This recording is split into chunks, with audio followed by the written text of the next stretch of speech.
the power struggle thing is that really just taking more of a less emotional approach. So when my child is resisting and it is becoming a power struggle, I consciously have the thought of like, okay, we're getting into back and forward here.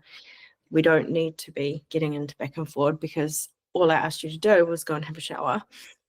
And I started off with my kids doing gentle parenting, actually only with my son. And it fucking sucked. It was shit.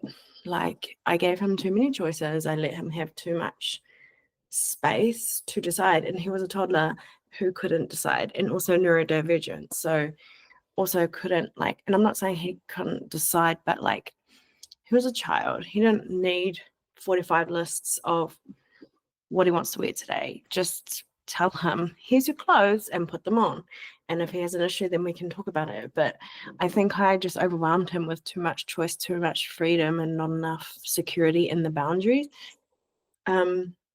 So when I think, but for the fear of everything being a power struggle, I wanted my children to feel this freedom of being their own person and having their own voice.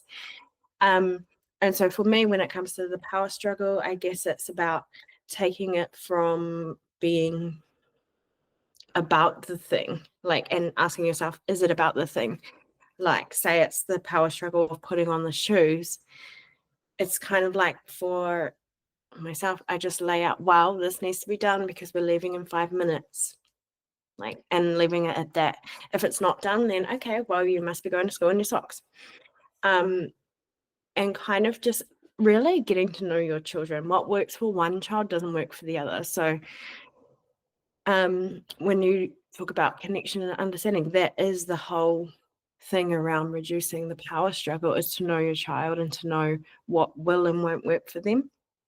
You can scroll TikTok, Instagram all day looking for parenting strategies. There's fucking tons of them, but none of them will know your child in the way that you do, and none of them will tell you necessarily with the same values. So I think as well, it's like looking at the same values that you hold, looking at the values you hold and how those really, what matters to you. An example the other day for like the power struggle, you know, with my son, I had 3 power struggles within, it was like freaking 7 a.m. And he wanted to watch a movie on, we're a low screen family, low to no screens. And I said, no, you're not watching a movie. And he like lost his shit.